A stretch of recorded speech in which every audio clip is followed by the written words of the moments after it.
selamat datang di channel AA Strike. Selamat menikmati ceritanya. Ya, A. Diem kamu ya di sini. Udah tua masih aja ngeyel. Tinggal nurut aja susah. Kamu kira saya ini kerjaannya hanya ngurusin kamu aja.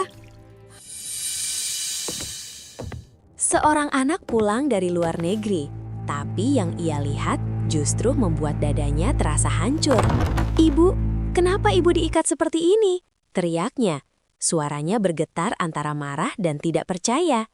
Di hadapannya, sang ibu menangis terseduh, sementara istrinya berdiri dengan tatapan dingin, seolah semua ini wajar. Apa yang sebenarnya terjadi di rumah ini?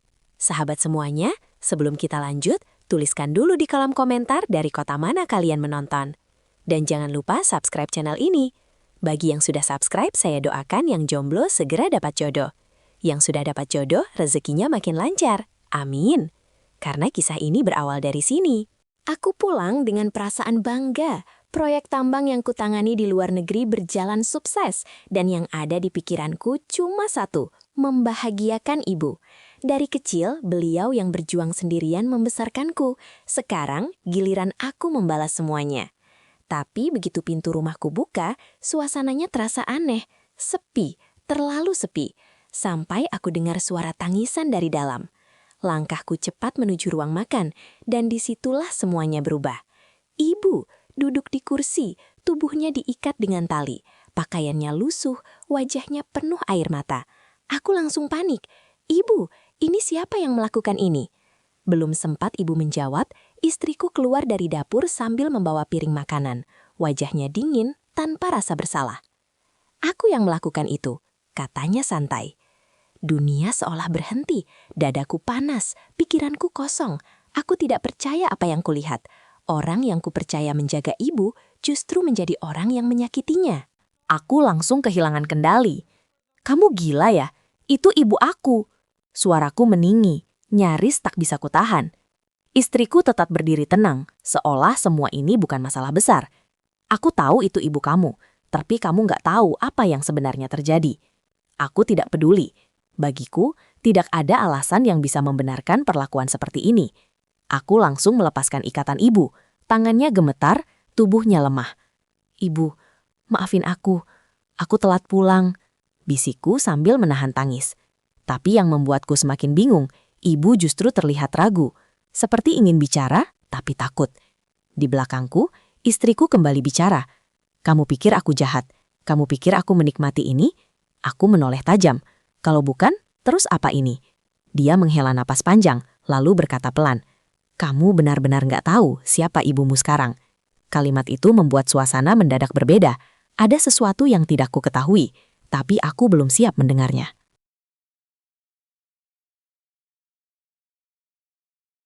Hari itu jadi hari paling berat dalam hidupku. Aku mencoba mendengar, walau hatiku masih dipenuhi amarah. Istriku mulai menjelaskan, suaranya perlahan berubah lebih emosional. "Selama kamu di luar negeri, ibumu sering berubah. Dia marah-marah, lempar barang, bahkan hampir melukai dirinya sendiri." Aku terdiam. Tidak percaya, tapi juga tidak bisa langsung menyangkal. "Ibu kamu sakit, bukan cuma fisik, tapi juga mental. Aku sudah bawa ke dokter, tapi dia sering menolak minum obat." Aku menoleh ke ibu. Wajahnya kosong, matanya seperti kehilangan arah. "Ibu, ini benar?" tanyaku pelan. Ibu hanya menangis, tanpa kata. Istriku melanjutkan, "Aku ikat dia bukan karena aku benci, tapi karena aku takut dia melukai dirinya sendiri saat aku sendirian di rumah." Aku mulai goyah. Semua kemarahan yang tadi membara, perlahan berubah jadi kebingungan. Tapi tetap saja, hatiku belum bisa menerima sepenuhnya.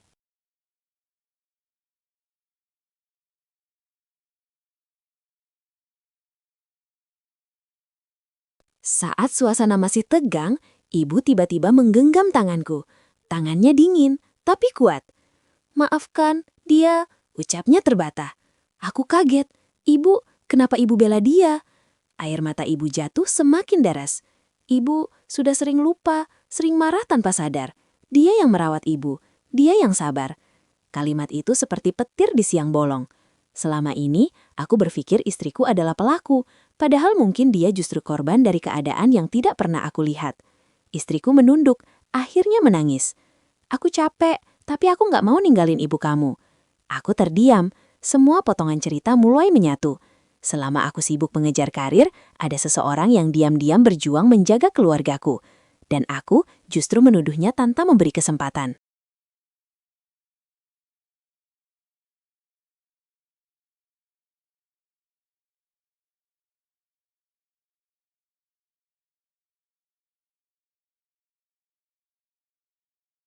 Malam itu, rumah kami terasa berbeda.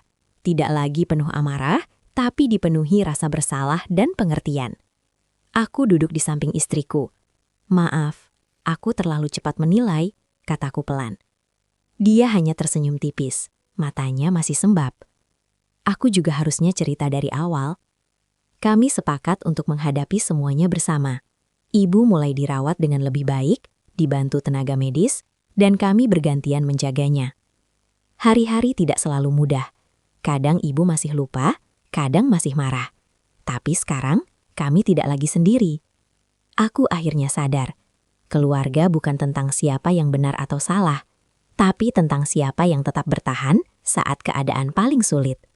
Dan di antara semua luka hari itu, aku menemukan satu hal, cinta yang diam tapi tulus.